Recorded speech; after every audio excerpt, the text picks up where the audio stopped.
이 지난번에 우리 종말론을 이제 사실 이야기를 못했지만은 종말이라고 하는 말이 이런 것이다. 그런 이야기를 잠깐 해오고 있었습니다.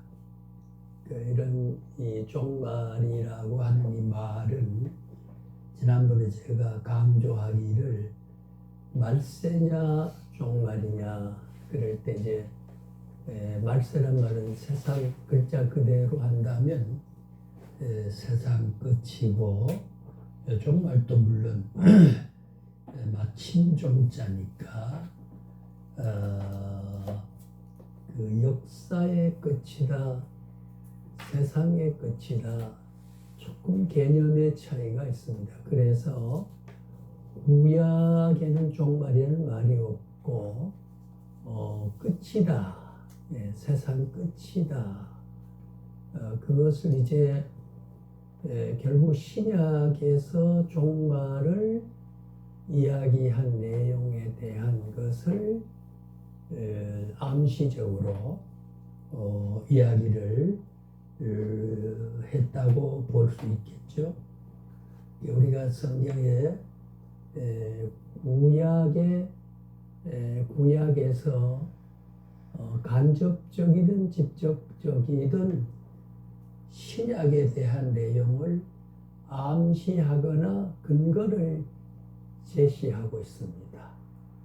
그래서 이제 이따 세대주의자에 대한 얘기가 세대주의자는 구약을 사실은 인정하지 않아요. 세대별로 다 완성이 되어 있기 때문에 그런데 신약의 내용은 구약의 꼭뿌리를 가지고 있는 것이다.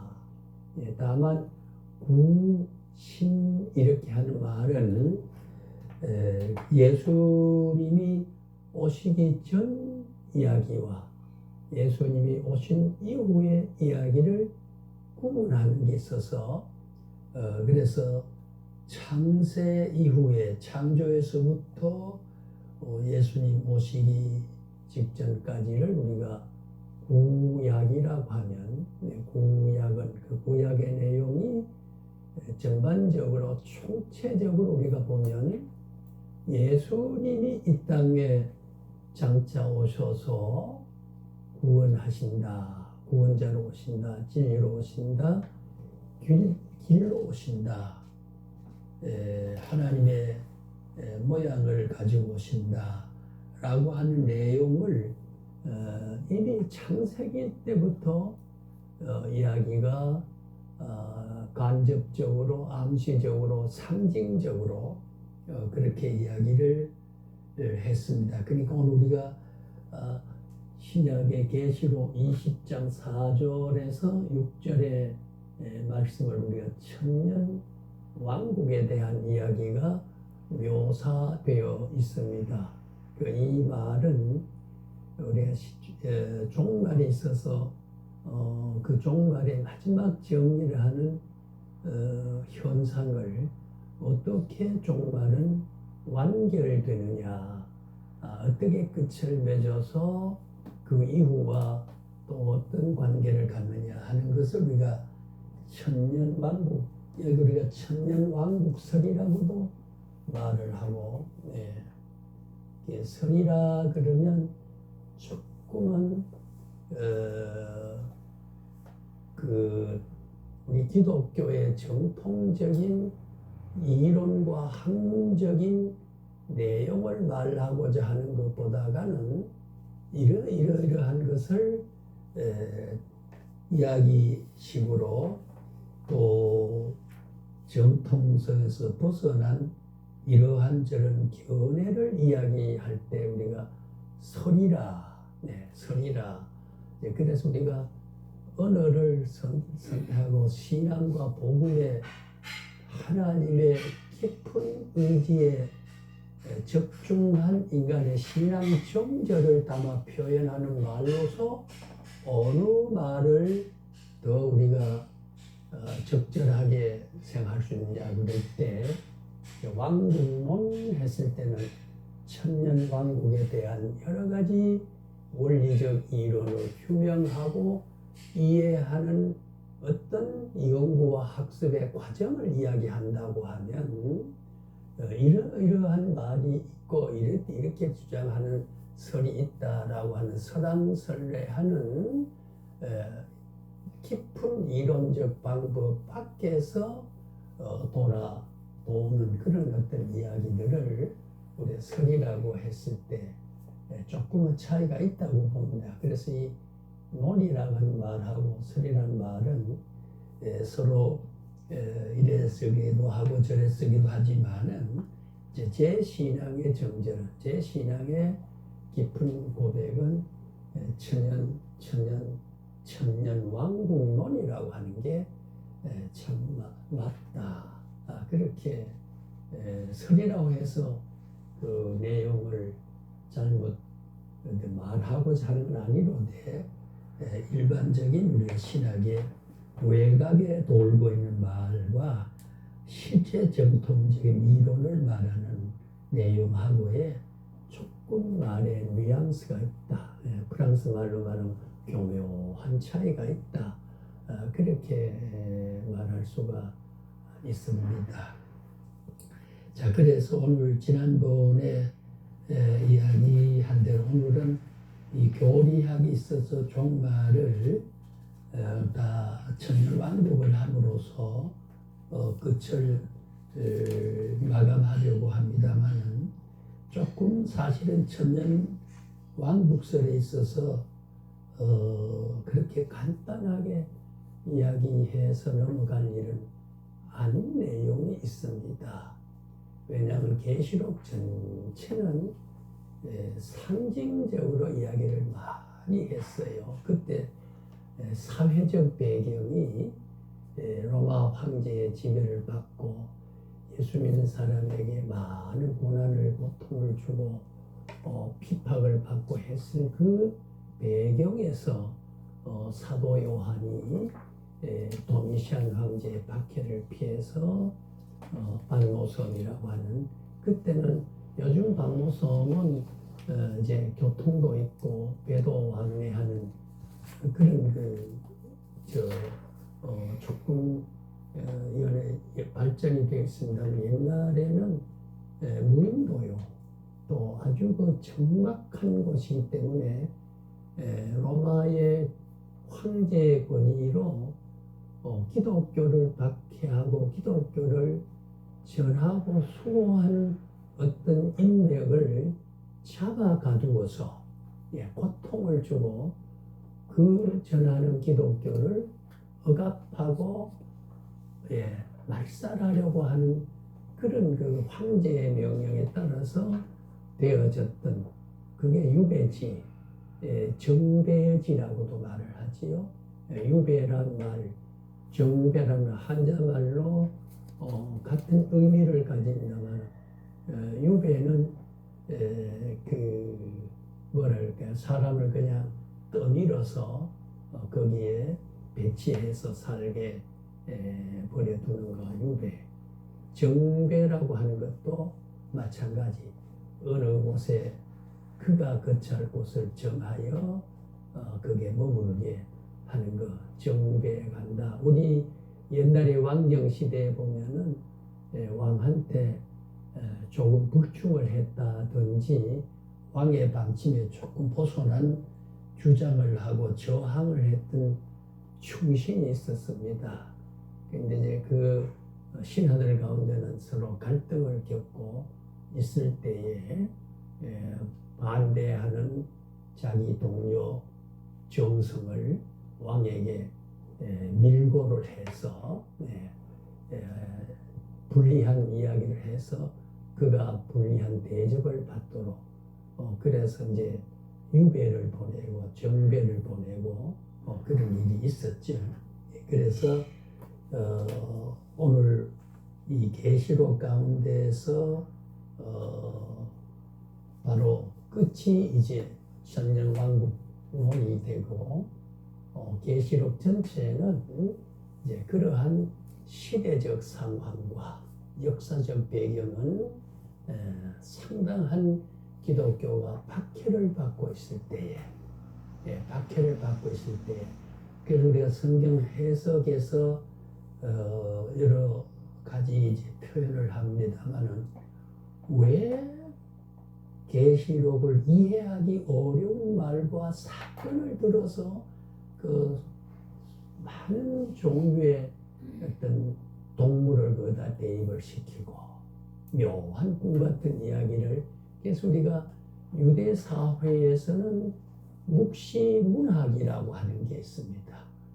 묵시문학에 대해서도 좀 알 필요는 있습니다만 이를테면 우리 역사에도 삼국사기 같으면은 실제로 어느 시간에 어느 곳에 누구가 무엇을 왜 어떻게 했느냐는 내용을 기록한 것은 그 실사라고 해서 삼국사기가 되고, 삼국유사라고 하는 것은 좀 설화적인 겁니다. 실제로 있었던 내용 끼임새를 가지고 말을 만들어서 소설적으로 전설적으로 표현한 것을 우리가 삼국유사라고 말해요. 삼국사기와 삼국유사는 그 내용의 사실성에 있어서 차이가 있다. 그런 것처럼 여기에 우리 계시록에 나타난 여러 가지 꿈 같은 이야기, 전설 같은 이야기, 황당한 이야기들이 인간의 상식적인 도덕 정리로 이성과 지성을 통해서 문장으로 해석할 수가 없는, 물론 이제 교단, 교파 혹은 이단설에 따라서 특히 7세대를 주장하는 이단들은 문자적으로 그대로 성경을 해석하고 있습니다만은 그건 우리가 이단이라고 이따가 이야기할 게고요. 그래서 배경이 많은 사람의 핍박을 받고 기독교를 말살하고자 하는 그런 세월 속에, 배경 속에, 정치적 상황과 문화적인 구조 속에서 기독교를 어떻게 이걸 말할 수 있고 종말의 내용을 기록해서 오고 오는 수많은 창세 이후에 하나님 나라 들어갈 선택받은 사람들이 어떻게 살아야 될 것인가 하는 것을 글자 그대로 계시, 열어 보인 거, 열어 보인 거. 그러니까 우리가 옛날에는 이 계시를 묵시라고 했죠. 그렇죠? 묵시라고, 묵시록이라고. 이 묵시라고 하는 것은 눈에 보이도록 사건을 명확하게 현재 있는 말, 이 시간에 있는 말, 우리가 겪고 이해할 수 있는 그런 말로 하는 게 아니라 머릿속에 묵시로 묵상할 때 이렇게 보여주는 그런 초월적인 신비적인 그런 현실을 넘어선 어떤 영적 세계의 내용들을 표현했다, 보여줬다 해서 그런 뜻을 중심하는 이 묵시라고 하고, 우리가 소리 내어 기도하지 않을 때 묵도라는 말을 하죠. 그죠? 그 묵도라는 말을 우리가 이제 일본 사람들이 주로 신도 사상이 있어서 그래가지고 거기에서 오는 용어를 배워서 우리에게 적용시키는 말이 있습니다. 저는 이거를 가능한 우리 개혁교회, 복음주의 교회는 마음속 기도하자, 마음속으로 기도하자라고 하는 것이 묵도의 참 뜻이거든요. 이 용어 자체는 설교란 말도 옛날에 일제 마력에 일본의 주황 신학이라는 게 일본 우리보다 기독교 먼저 받아들인 그런 중국도 마찬가지 그랬죠. 그래서 우리가 유학 간 분들이 그런 신학에 가서 공부를 해서 한국에 돌아와서 선진적으로 공부를 했기 때문에 한국 교회를 지도할 때 용어를 우리가 원래는 설교를 강도라 그런 게 맞아요. 강도. 예. 그 강도는 말 우리가 강이라고 할 때 매일 강자지요. 예, 이거 강도. 예. 길도자지 진리를 풀어 이야기한다 라고 할 때 강도. 그것을 오늘 우리가 이렇게 종말론에 대한 이야기를 제가 할 때는 풀어 논한다. 이치를 강론이라고 말을 하지요. 예, 강론. 예, 그래서 오늘날 강도사라고 장로교는 강도사 그 성직 제도가 있습니다. 예, 그래서 강도사 인허를 받은 법인 어떤 직분의 인허를 교단으로부터 노회로부터 받으면은 설교하고 성경을 풀어 말할 수 있는 직무와 의무와 어떤 거룩한 권리가 주어진다는 거지요. 예, 글자 그대로 강도사니까 도를 강론할 수 있는 직분과 직위를 공회로부터 부여받았기 때문에 이걸 목사가 강다 우리가 제단이란 말은 구약적이니까 오늘날 제사 제도가 완료됐기 때문에 신약 교회를 제물과 제사란 말은 제물이 예수님이 오시기 전에 예수님을 모형으로 해서 예수님이 마침 온 것처럼 어떤 동물을 죽여서 피를 흘려서 예 거기서 태워서 우리가 지난번에 말한 번제 같은 거 예수님을 모형으로 한 거거든요. 그게 예수님이 한꺼번에 십자가 못 박혀 제물이 되었기 완성이 했기 때문에 다시는 제물을 드릴 제사가 완성이 돼서 할 필요 없다. 성경은 제사 제도 완결을 의미했어요. 그런데 오늘날 또 구약적 잔재의식은 구약을 부정하자는 말이 아니에요. 왜냐하면 점진적 계시의 명료성 이렇던 이야기가 이제야 더 명확해지고 노아 시대가 아브라함 시대가 노아 시대가 어느 시대가 정확해졌다. 그리고 성경에서 명료성이라 그래. 더 시대가 흘러오면서 1600년 동안 기록한 성경은 1600년 시대의 시점에서 기록했을 때 하고 예, 오늘 현대 성경 계시가 완성됐지만은 예수님이 시대하고 성경은 완전하게 확실하게 밝고 명확하게 됐다. 우리가 명료성이라고 하지. 명료성이라 그렇게 말을 하는데 그래서 구약의 예언적인 것이 암시적인 것이 신약에는 구체적으로 드러난 거죠. 예언대로 드러났다. 그러니까 이 말이 어디에서 생겨졌느냐 했을 때 지난번 요한 3장 16절에도 하나님이 이처럼 사랑하사 이처럼 이것과 같이 사랑했다. 뭐와 같이? 그러니까 14절 15절에 모세가 광야에 꿀이 뱀을 들어 쳐다보는 사람은 살고 쳐다보는 사람은 다 죽었다. 예수님이 십자가를 바라본 사람은 지금 오신 예수를 믿는 사람은 살고 믿지 않는 사람은 죽는다. 라고 하는 것을 그 전에 그걸 우리가 신학적 용어로는 근접 문맥이라고 그러죠. 근접, 가까이 접근되어 있는 문장의 연결성. 원접 연결. 그게 이제 민수기 22장에 모세가 광야에 구리뱀을 뜬 것을 수천 시간 타임 인터벌, 시간 간격이 있음에도 불구하고 요한 사도는 그걸 기록을 하게 됐죠. 그죠?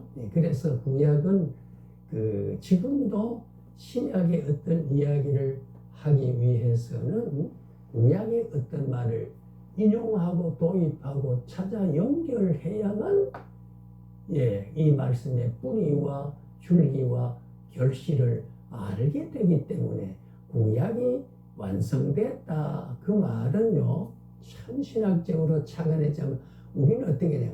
구약에 예언하고 예표하고 언약했던 것이 신약에 완성됐다, 성취됐다 라고 하는 거지요. 그러니까 농부가 과일밭에 과일나무 유목을, 어린 묘목을 심을 때 이미 20년, 10년 후에는 이 나무가 자라서 열매가 맺을 것이다 정제된 거거든요. 그러니까 과일을 딸 때 이거는 소급해보면 20년, 15년 전에 저밭에 조그만 묘목을 심었던 나무가 이거랑 그 정체성이 똑같은 정체성이란 말이죠. 따로 신약에 돌출된 게 아니잖아요.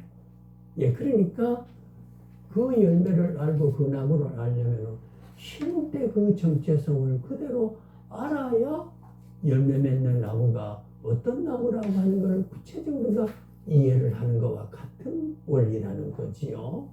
그래서 왜 그러면 이제 말을 조금 도약을 해서 왜 계시록이 그래 어렵게 기록이 됐나? 숱한 이단들이 계시록에서 많이 나올 수 있게 된 데는 그 해석의 기준에 따라서 해석의 원리와 해석의 의미를 쫓아가는 같이 동의하는 사람들이 묶여서 한 개의 교단을 형성하는 게 이단 종파거든요. 그게 그게 우리 한국에 옛날부터 오늘까지 계시록을 통해서 이단되게 많이 있어요. 왜 그러냐? 여러분 칼빈 같은 그런 예수, 바울, 칼빈 이렇게 우리는 신앙 선조를 선인들을 히브리서에 나타난 11장에 나타난 말을 빌리면 신앙 선인들 앞에서 하나님의 불러서 역사 속에 계시 속에 들었었던 그런 위대한 사람들, 그 중에 계통을 받은 칼빈 같은 사람도 계시록은 추석을 하지 않았어요. 그 이유를 명확하게 알 수 있지만 우리 한국에 지금은 별세 하신 분입니다만은 박은선 박사 같은 분은 그의 주석을 신약 주석을 했을 때에 보면은 그 주석을 보면은 가느다랗게 줄을 들여서 이렇게 행간을 유지하면서 작은 글씨라고 헬라어로 그대로 하고 그 말씀을 그대로 이 말씀이 있다. 그럼 그가 말을 어떻게 했냐면 우리가 생선을 먹을 때 살점은 밟아 먹지만은 뼈를 함부로 깨물어 먹을 수는 없다. 먹을 수 없는 것을 먹고 자면은 무리가 오게 된다. 그 정도로 신약에 함부로 해석하고 함부로 말씀을 오해하지 않도록 하기 위해서 존중하는 그의 신앙의 학자의 신앙의 어떤 속성을 우리가 볼 수 있는 거죠. 그렇게 해요.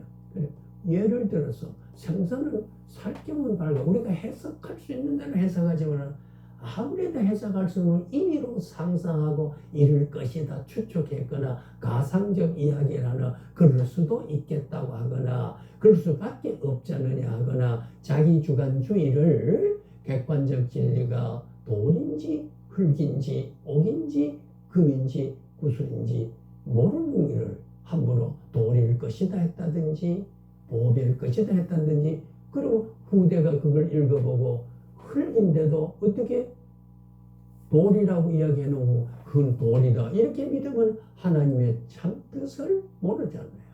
그러니까 성경에 있는 그대로를 두고 이거는 그렇다 연관된 말씀 이게 하나님의 말씀이다 라고 신앙으로 받아들이는 것에 고백이 있어야 될 뿐이지 억지로 풀어서 해결하려고 하는 거 이단들은 정말 그런 게 많이 있습니다. 그런 게 많이 있어요. 이 7세대주의자들도 그렇고요. 이재록이나 그다음 우리가 지금도 신천지 그 교파에 보면은 저는 교단이라는 말 하기 싫습니다만은 그런 교파에 보면은 그렇게 이 계시록을 오해를 해가지고 예수가 마침 이미 재림 예수가 그 어느 때 이 땅에 태어났는지 암시를 하고 간접적으로 는지시 그 부각을 시켜가는 그렇게 만들어진 예수 초림한 하늘에 하나님이 육을 입고 오신 그리스도가 아니라 이 신앙 신념에서 조작된 예수, 창조된 예수, 이념적으로 상상 속의 예수를 만들어진 예수, 예, 그것을 형상화, 실제적인 인물의 형상화를 시켜가는, 예, 그런 게 많이 있잖아요. 옛날에 박태서이가 그랬고요, 문성명이가 그랬고요, 지금 신천지 아무개가 그런 주장을 하고 있지 않습니까? 예, 그래서 시대적 배경을, 아까 도미시안 황제가 그렇게 기도를 박해하니까 우리가 이해하고 도미시안 황제가 이해하고 로마 군병들이 이해할 수 있는 말로 진술하면 촥촥 목을 쳐버리니까 상징적으로 영감받아서 하나님의 기도에서 후일의 수많은 성경학자들의 지혜를 통해서 영감을 통해서 해석할 수 있도록을 전진을 해두고 상징적인 말을 해서 누구니 잘 알아볼 수 없게, 거기에 보면은 황제를 지칭하는 말이 있거든요. 그 황제라고 하면 당장 목을 끊어버릴 거 아닙니까? 그죠? 그래서 이 상징적인 말이 많이 있어요. 그 시대적 배경을 왜 그렇게 했느냐 했을 때 일부가 그런 해석의 바탕을 근거를 가지고 있다는 거죠. 예, 그래서 우리 천년왕국설도 다른 거는 왜 상징적으로 예언적으로 이야기했는데 천년왕국은 왜 글자 그대로 천자, 연자를 1년, 2년, 천년이 1년이 천이 포개진 연도를 그대로 계산해서 이해를 해야 되느냐 라고 하는 것에 무척 저항을 받기도 하고 동의를 받기도 하는 그런 내용이 있습니다. 그걸 우리가 우리의 신앙 노선에서 그리고 우주 역사 속에서 기독교 2000년 역사 가운데 천년 왕국론에 있어서 어떤 것을 믿는 게 정당하다라고 신앙의 영웅들, 선인들이 주장하고 믿고 이론을 세웠던 것을 오늘 우리가 계승할 수밖에 없는 그런 이제 이론이 그런 논리를 우리가 터득을 해야 할 필요가 있다. 그런 내용이지요. 그래서 지난번에 잠깐 언급했습니다만은 이 천년의 근거를 제시되고 또 주장되는 바는 크게 두 가지의 문제가 있다고 봅니다. 첫째는 성경, 신약 성경의 다른 곳에 천년왕국이 언급되어 있지 않는다는 거. 신약 27권 가운데서 천년왕국이 그런 말세된 것은 마태 성경에 있지요. 그죠? 종말에 데살로니가 지난 배우셨지만은 전서와 후서가 기록되어 있죠. 우리가 임교학 교수가 그때는 아직 복음서가 없다. 이제 연도로 보면은 데살로니가 전후서가 먼저 기록됐기 때문에 기록되기 전에 마태, 마가, 누가, 요한이 아직도 기록을 하지 않았던 그 시대, 기록 시대에 대한 앞서고 뒤선대 오는 데서 따른 조건을 구체적인 이야기를 자세히 못 들었을 겁니다만 그때는 복음서가 없을 때도 이렇게만 말했지. 그래서 우리가 데살로니가 전후서를 보면 종말론의 기록이 잘 나타나 있지요. 있는데 천년왕국이라는 말은 다른 성경의 계시록 외에 별로 기록된 바가 없다고 하는 거. 하나님의 왕국을 현세적인 차원에서 얘기하고 있지 않다는 겁니다. 천년왕국이 세세토록 왕노릇하리라. 요한계시록 5장 10절, 11장, 15장, 17장, 20장, 22장 이런데 보면 이게 무슨 말이냐? 세세토록 왕노릇하리라 이런 말이 있어요. 뭐 세상 끝이 나면 세세토록이 뭐냐? 그 세세토록 하는 것은 하루가 24시간의 시간 개념이 1년 365일을 계산한 무궁한 이어진 시간 개념이냐, 시간을 주는 영원적인 개념이냐 하는 데 있어서 여기도 우리가 관심을 가지고 또 주목할 필요가 있는 표현이라고 생각을 하게 되는 거지요. 그리고 둘째는 성경 전체적으로 의인과 악인의 부활과 심판을 동시에 일어날 것으로 본다는 점입니다.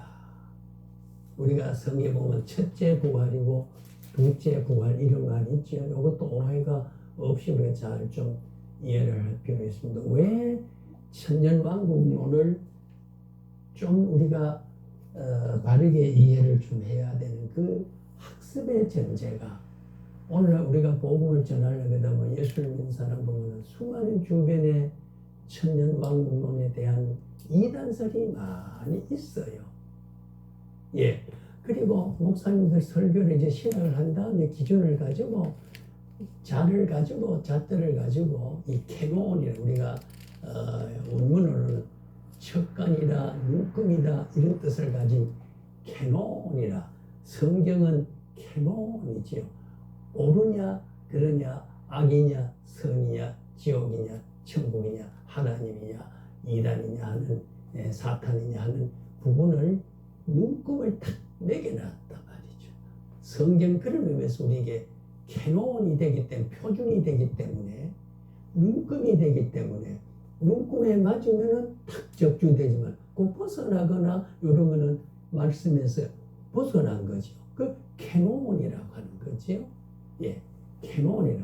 그러니까 들어보면은요, 아, 저분은 자꾸 성경을 문자주의에 치우쳐 있구나.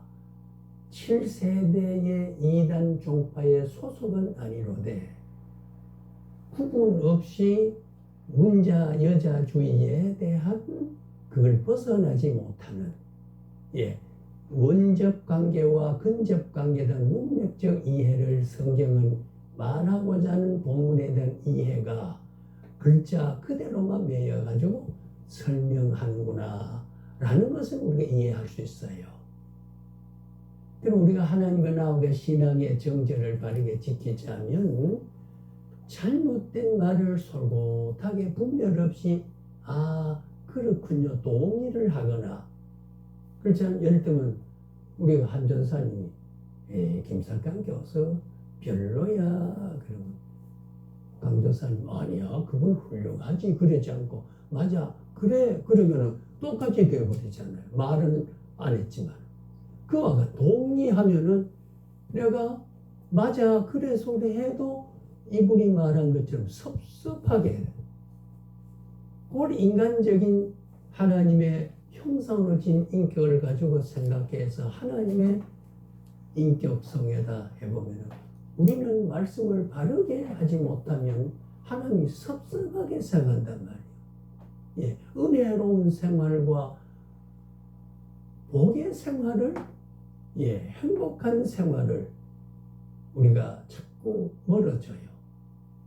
멀어진다는 말은 복을 주고자 하는 것을 철회한다는 뜻이 아니에요. 하나님의 작정은 옳기 때문에 뭐 실수하고 잘못되고 판단이 어긋나야 취소도 하고 내가 그 수정 그런 게 하나님은 철저한 정당하기 때문에 약속을 지킬 수밖에 없어요.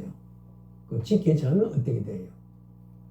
그런 연단을 하고 시인을 하고 돌아서게 하고 접근하게 하는 그게 생기지 버리지 않으면서, 그래서 내가 원래 그 그릇을 닦고 가라.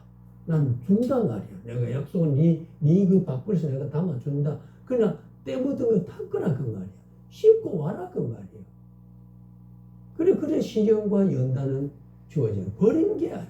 그래서 하나님의 나를 사랑하고 못 버리기 때문에 연단이 주어지는 겁니다. 어떤 내 삶의 시련이 있는 거, 그게 날 버리는 게 아니에요.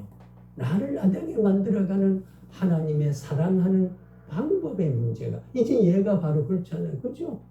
예, 내가 주거전 그릇이 때 묻으면 그거 담을 수는 없잖아 말이에요. 씻으라 그랬고. 그리고 저 우물가나 저 강가에 쫓아가서 그런 노고와 그런 시련을 겪어야 되는 연단이 그거는 반드시 내걸 받아 누려야 된다는 절실한 하나님의 원칙과 정당한 판단은 취소되거나 수정하지 않아요. 예, 하나님의 작정은 그대로 실현돼요.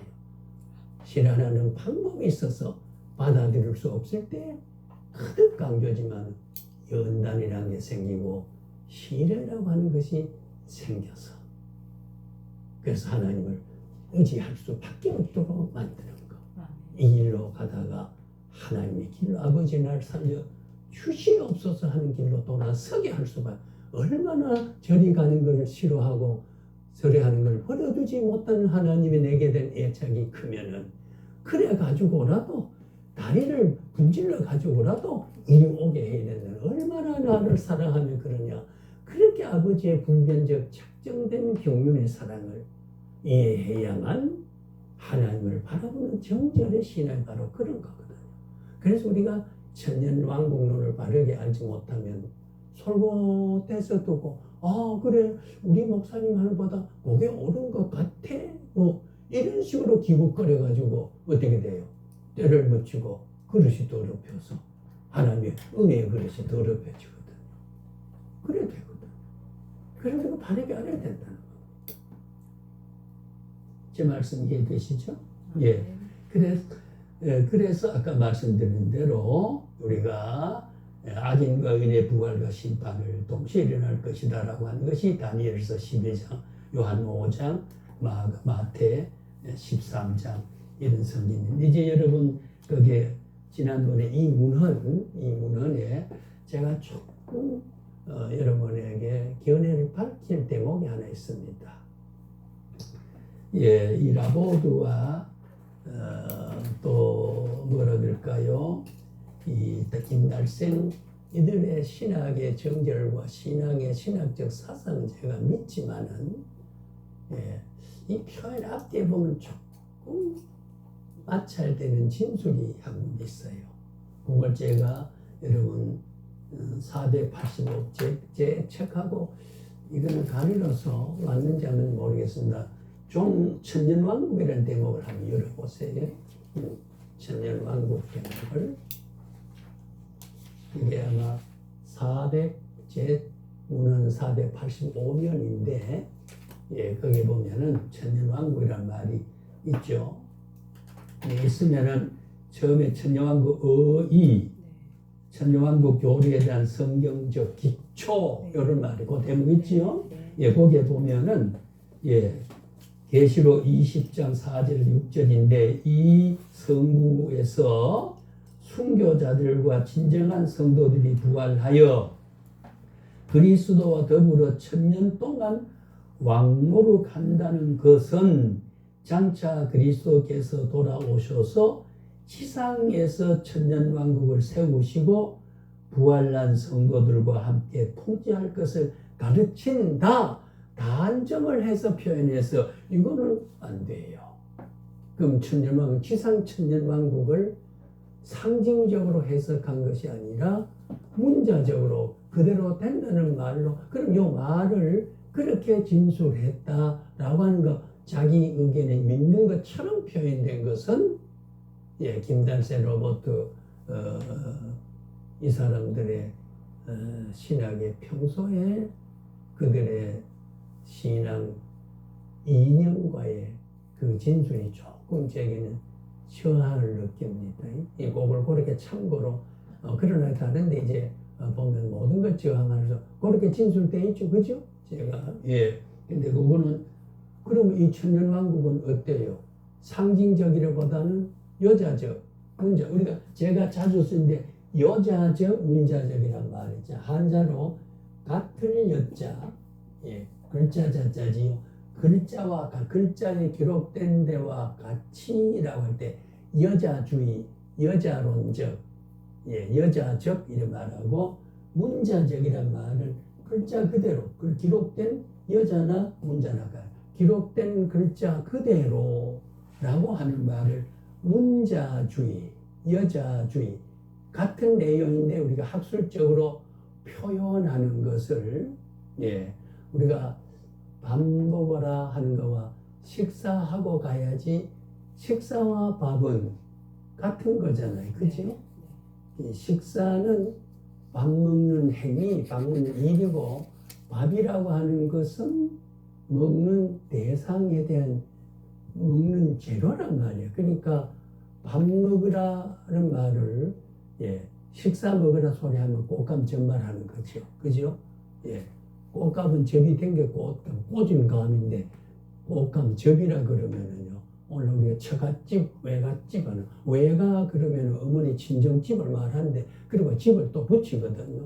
5월달, 10월달, 10월 그러면 10달에 해당하는 달인데 10월달 뭐 이런 중복적인 그런 게 많이 있습니다.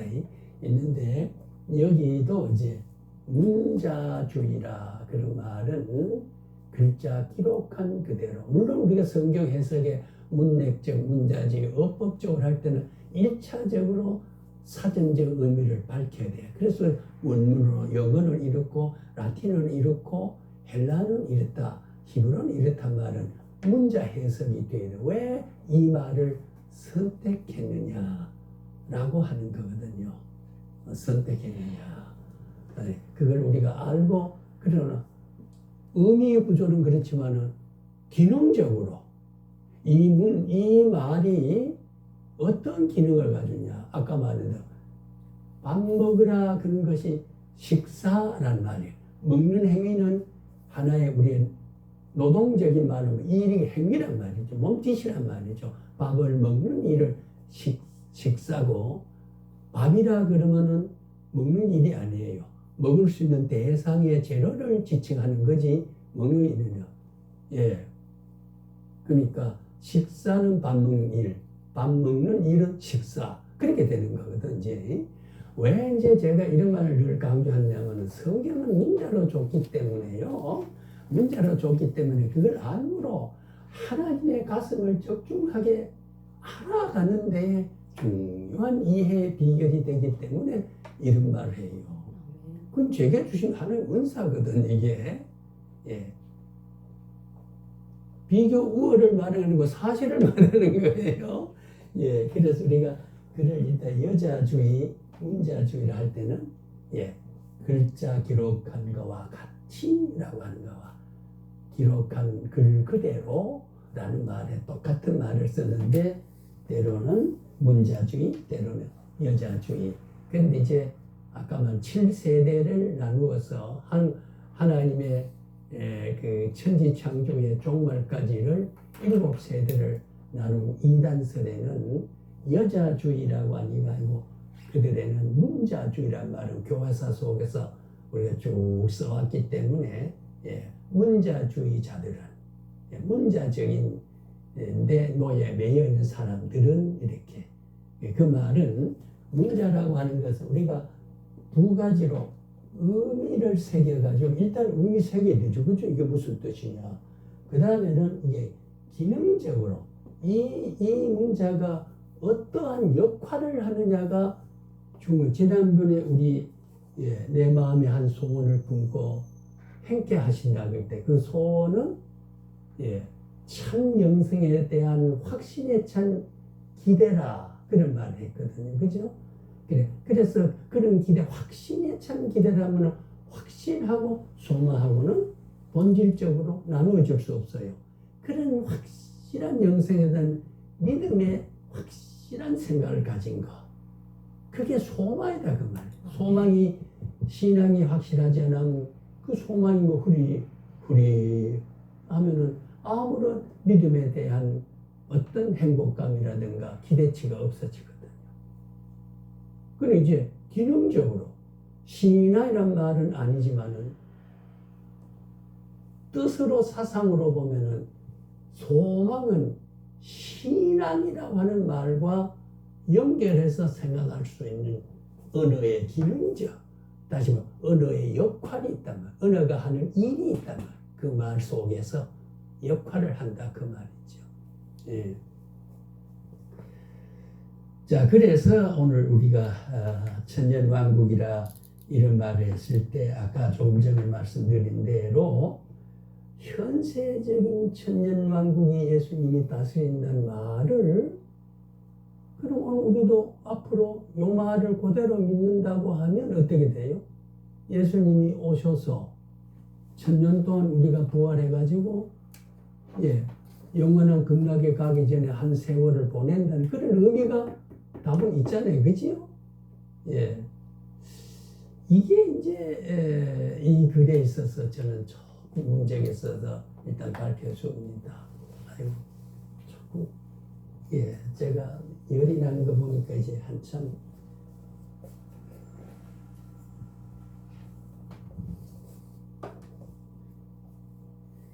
한번 여러분 한번 보세요. 자, 천년왕국 교제를 보시면은 이건 참고로 나중에 목회를 하거나 성경 교육을 할 때에 천년왕국이란 말이 어떤 의미를 가졌느냐라고 할 때에 문자적 의미를 새겨줘야 돼요. 그래야 이 성경이 그런 뜻을 가진 것을 천년왕국이라고 하는구나 라고 하는 걸 이해시켜야 그게 신앙의 뿌리에 천년왕국을 믿어가는 신앙의 깊은 접착점을 이루어간다 그 말이죠. 말의 뜻을 모르면 그런 접착을 이루지 못하거든요. 그래서 여기 보면은 참고로 헬라어로는 뭐라 해야 되나? 키리아에테라고 했지요. 에테라는 두 단어가 결합이 되어 있어요. 영어로는 이 헬라어에 따라서 뭐라고 되어 있어요? 힐라즘. 뭐 이즘 하는 건 중이다 사상을 말할 때 뭐즘 우리가 그런 말을 합니다. 우리가 영어에서 의미를 우리가 이즘할 때는 어떤 주의, 주장, 어떤 이념을 표현하는 말 끝에는 이즘이란 말을 많이 붙이죠.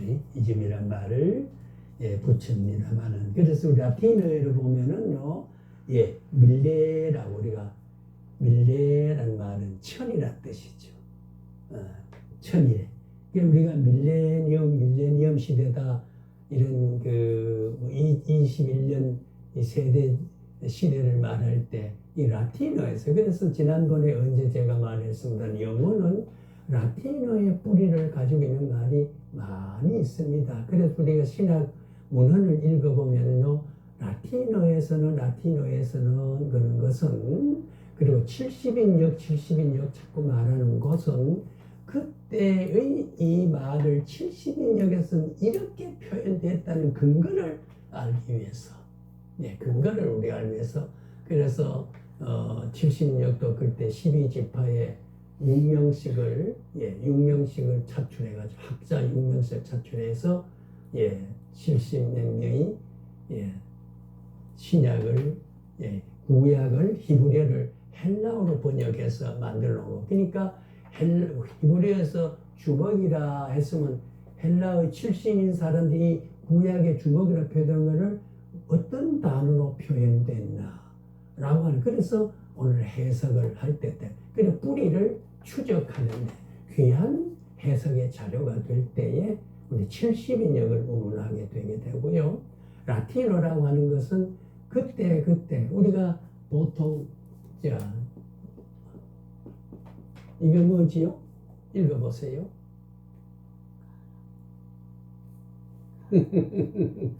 우리 한글입니다.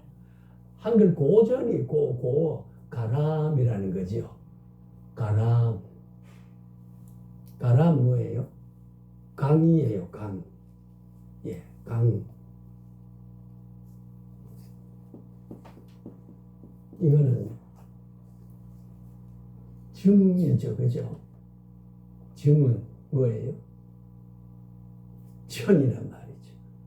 천. 백은 오라는 게. 고로 보면은. 그게 뭐냐면, 그 시대에 우리는 강을 가람이라고 했고, 또 사람들을 놈이라 그랬어요. 놈이라. 그래서 세종대왕의 서문에 제 뜻을 펴지 못할 놈이 하니라 못할 놈이 못하는 사람이 한이라 많으니라.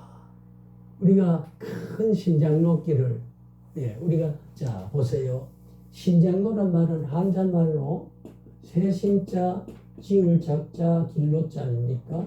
새로 닦아놓은 길을 신장로라 그럽니다. 왜? 옛날에는 오솔길만 있다가 문화가 자꾸 발달되니까 닦아서 큰 길을 만들어서 수레도 지나다니고 사람이 왕래하는데 다치지 않도록 하게 되는 신장로, 새로 개설된 도로라.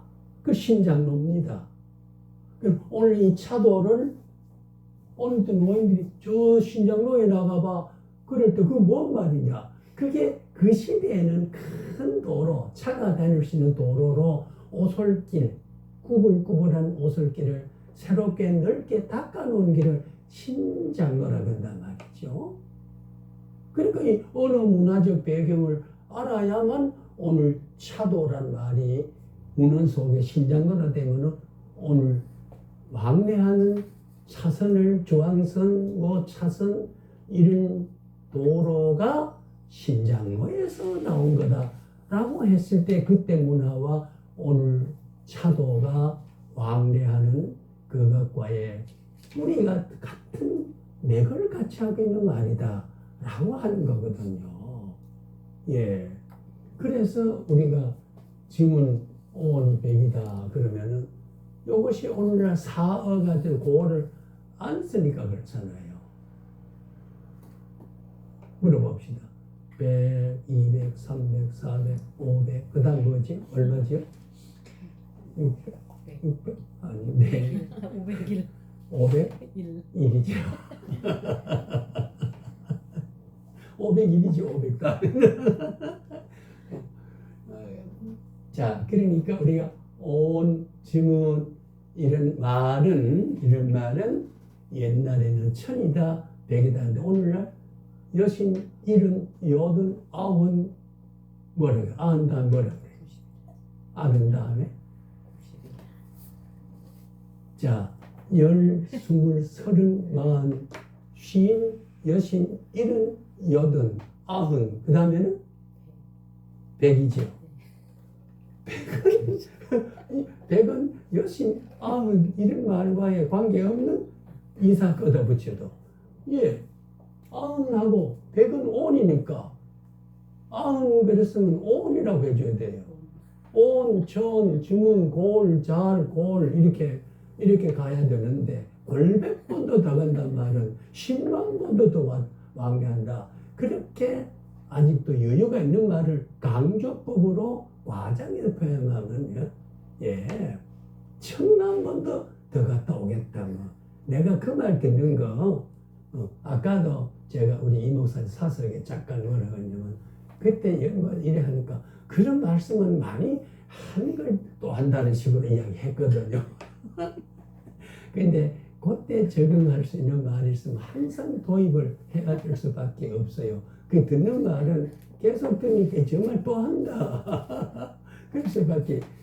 말한 사람 논리의 구색을 맞춰서 결합을 시키기 위해서는 도입할 수밖에 없는 주관주의와 듣는 객관성의 차이가 그렇게 있습니다. 주관과 객관의 차이라는 말이 그렇게 생기죠. 자, 그래서 오늘 우리가 의미 구조와 기능 구조를 우리가 잘 알 필요가 있다. 그래서 우리가 라틴어다, 헬라어다, 히브리어다 이걸 좀 아면 돼요. 그리고 도입만 하면 우리말로 그죠? 밀레니온 그런 말을 하면 되는 거지 뭐 그렇다고 꼭 글자를 써고 있는 건 아니잖아요. 그 왜 그러냐면은 이 말의 근거와 뜻은 역사 속에 뚜렷하게 새겨져 있고 확실하게 인류 역사 생각을 좌우했던 언어로 존재했다는 것을 근거를 잡기 위해서 헬라어로는 히브리어로는 라틴어로는 그렇게 말하는 거예요. 예, 잘못된 게 아니거든요. 그래서 참고로 그저 이렇게 자료로 알아둘 필요 있다 그런 말입니다. 아까 제가 천년왕국 성경 기초에 좀 잘못됐단 말을 그걸 했지요. 예, 잘못됐다 그러면 조금은 제가 외람될 수 있습니다만 하여튼 그 진술에 있어서 예, 제가 오늘 말하고자 하는 것은 절대로 천년이란 게 예, 천년이 오기 전에 예수님 먼저 오고 또 예수님이 온 이후에 천년 그 다음에 우리가 창세서부터 종말 예수님의 재림까지의 전체를 우리는 천년 시대라고 보는 것이다 라는 무천년이라고 해요. 이제 어느 것이 맞느냐 하는 해석이 참 중요합니다. 그래서 여기 천년 시대는 두 가지예요. 문자주의적 천년 시대와 역사주의적 천년 시대. 제하고 관계 있는 서울의 총회신학교 거기는 전천년 시대와 역사적 전천년 시대와 그 다음에는 무천년 시대를 동시에 인정하기로 교단 그 정관에다가 학교 정관에다 그래서 누가 교수를 채용하더라도 전천년을 주장해도 쫓아내지 않는다. 그러나 주된 노선은 무천년인데 전천년을 해도 이단으로 보거나 잘못된 신학의 노선을 탈선했다고 보지 않겠다고 하는 그 정관을 정했어요. 아주 초기에는 그런 거 주장하면 컷했어요. 그래서 돌아가신 총신대학을 설립한 박형룡 박사 그 아들이 그 약간 반고추가 된 박아론 박사라고 하는 사람이 있었습니다. 백석대학의 학장도 하다가 그런 사람인데 그분은 전천년설이에요. 역사적 전천년설. 이건 이제 제가 설명할게요. 그럼 이제 책을 조금 제가 잘 안 보이니까요. 그래서 제가 요약을 해서 만든 것을 이야기를 중심을 잡고 이야기를 하겠습니다. 자, 그러면은 이걸 지우고요.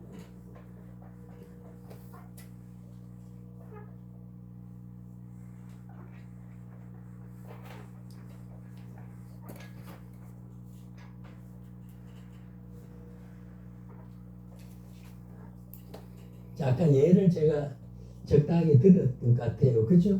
누가 나를 흉보는 사람. 맞아. 네 말이 오래 그러면은 흉을 안 봐도 흉보는 사람은 똑같이 지고 섭섭하거든요. 그렇죠? 그러니까 우리가 이단에 속하지는 않았지만은 이단의 말을 그래 그게 그런 것 같아. 그러면은 이단을 주장한 동의를 했으니까 하나님 아버지를 못마땅한 나도 그렇게 생각해 하는 말 똑같은 거기 때문에 그래서 이 신학을 바르게 깨닫고 바르게 배워야 되고 말씀을 바르게 알아야 된다는 그런 대명제가 있습니다. 우리 하나님 아버지가 뜻대로 아닙니까? 뜻대로 하나님이 뜻대로 살아요. 그 뜻을 담아낸 것이 신구약 성경 66구 구구절절의 하나님의 감정, 인격, 사상, 경륜, 섭리, 작정, 예정 이걸 다 담아낸 거기 때문에 거기에 맞지 않으면은 자꾸 벗어난 거거든요. 벗어난 거거든요. 벗어나면 어떠냐? 뜻대로 사는 게 아니죠. 그러니까 하나님은 우리가 영광이란 영화롭게 한다는 말은 뭐예요? 하나님을 영화롭게 한다. 라는 뜻이 어떻게 영화로? 뜻대로 해야 영화로워집니다. 그렇죠? 우리가 효를 받자면은 아들, 딸들이 내가 원한 대로 따라주고 쫓아주면 효가 더 기분이 좋거든요. 그냥 뜻대로. 뜻대로죠. 그 앞에 가치는 영화롭게 하자면 뜻대로 하기 전에 가치는 하나님을 기쁘시게 해야 된다. 그러니까 자녀들이 내 뜻을 쫓아오면 내가 기뻐져요. 기분 좋단 말이에요. 그런데 이번에 추석 때 보니까 우리 아들, 딸들이 덜 기쁜 게 좀 있더라고요. 그건 뭐냐? 내가 원하는, 욕심을 부리는 게 아닌데, 원하는 그런 행위와 태도가 조금 거리가 생기는 것에 불만이 좀 있더라. 그 말이죠. 실제 겪어보니 그래요. 그게 우리가 인심이 천심이다. 내 마음에 하나님의 마음으로 우리가 확대해 생각해 보면 그런 마음의 작용을 인격을 하나님이 줬기 때문에 영과 육을 지어서 이따 우리가 3분설, 2분설에 대해서도 한번 이야기를 하겠습니다. 과연 혼이 존재론적으로 혼이냐 기능적인 혼이냐 중요합니다. 네, 그것도 이제 3분설이냐 2분설에 따라서 다를 수가 있어요. 예, 굉장히 신앙이 혼란이 생기니까요. 예, 그걸 제가 밝혀드릴 거고요. 그래서 이 천년왕국에는 성경에 글에 나타난 대로 전천년설이 있고 후천년설이 있고 무천년설이 있다. 그 말은 어떻게 이해를 해야 되냐면 항상 예수님의 이 재림을 중심해서 첫째는 뭐라고요? 전천년설 전천년 그 다음에는 무천년 그 다음에는 후천년 재림을 중심해서 그러니까 예수님의 재림이 천년이 되기 전에 와서 아까 요 말에 부활한 성도를 함께 왕노릇 한다 라고 하는 것은 예수님이 재림한 와서 천년이 시작되는 걸 말하고 그걸 전천년 전천년 무천년은 뭐예요? 무천년은 제가 무천년 후천년은 뭐냐면은 예수님이 재림 전에 예수님이 먼저 아까 거꾸로 말했습니다. 거꾸로 후천년 하면 예수님의 재림을 중심하니까 재림 전에 천년이 온다라고 하는 거. 후지요. 그 재림을 중심하니까 재림을 중심하면 전천년은 재림 전에 천년이 시작되는 걸 말하고요. 그 다음에 무천년은 이것저것 전후가 없다. 없다.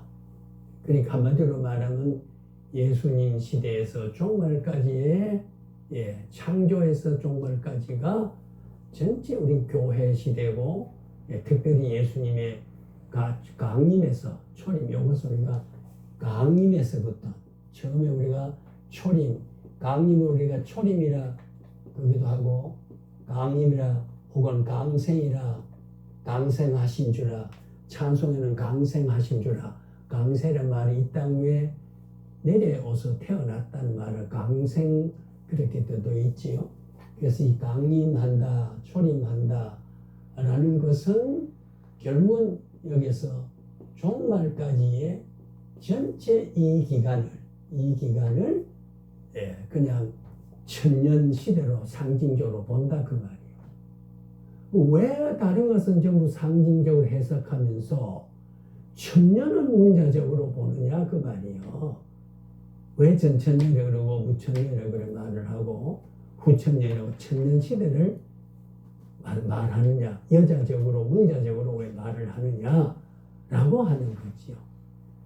철저하게 아까 7세대 주의자들은 천년 전기, 천년 후기 이 천년 개념을 상당히 존중하고 이해에 접근했습니다. 그런데 우리는 결론적으로 먼저 하면 우리는 여기입니다. 여기. 천년. 다 상징되면 이거 상징을 보지 않고 무슨 이 땅에 예수님 재림하면은 구름 타고 와서 우리를 부활시켜서 상급을 나눠서 천국 낙원에가 사는 거예요. 근데 거기 뭐 다시 천국 가기 전에 천년이라는 세월이 있어가지고 천년이라고 하는 것은 24시간에 해가 지고 뜨고 하는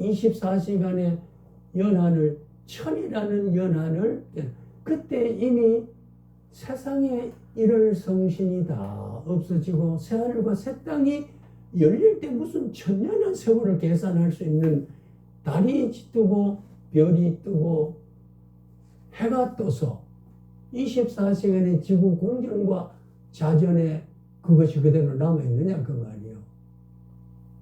신천신지가 열리는데 새하늘과 새 땅이 열리면 그때는 달과 별이 필요 없고 하나님의 광채로서 모든 인류가 살아가는 역사의 밝음을 말해주는, 이게 이제 내세적 종말 이후에 완성된 모습이 그건데, 거기에 무슨 또 세월의 누적이 천년이라는 게 있어야 되느냐 라고 하는 것을 보면은 참 무천년이라고 하는 게 참으로 맞다. 예수님이 초림해서 오셔서 종말까지 그 기간을 천년의 세월로 상징한 거다. 그러니까 천년, 시간적 천년이 아니고 시간의 누적의 천의 세월이 아니고 그 전체가 교회 시대에서 한다. 그러면 천년 동안 환란이 그 심하다. 여러분, 우리가 지금 예수님 온 이후에 오늘까지 환란 속에 살고 있지 않습니까? 그렇죠? 지금 중동에 지금 하마스가 이스라엘 쳐서 저렇게 2300몇 사대임을 밝혀진 것만 그렇게 지금 되고 있죠. 예. 그리고 푸틴이 지금 이웃나라를 절에 쳐서 수많은 사람은 죽여가고 있잖아요. 환란 속에 삽니다. 북한의 김정은은 핵을 만들어 놓고 언제나 어떻게 된다. 지금 요즘도 중계를 할 때요. 중국에 이번에 아시안 게임 할 때, 예, 뭐 남한이라고 하면 남한 선수 이러면 돼. 남조선 선수를 건다든지, 예, 남북 괴뢰 선수들은 세상에 이게 환란 중에 살려. 언제나 폭탄을 던지면은 당장 나라가 급격하게 망하지 않더라도 만약에 오늘 성남에 떨어졌다 그러면 우리가 어떻게 될 겁니까? 예를 들어서 이 건물이 폭삭 주저앉아 버리면 그럴 가능성에 대한 불만과 불안을 우리가 번민을 가지고 살아 환란 시대를 그다음 쭉 살아왔잖아요.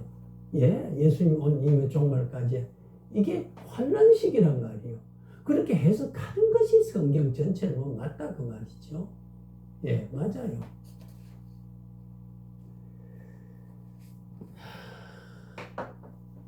왠지 제가 조금 앉아 타고 싶은데 우리 쉽시다. 예, 한 시간 했으니까 쉬겠습니다.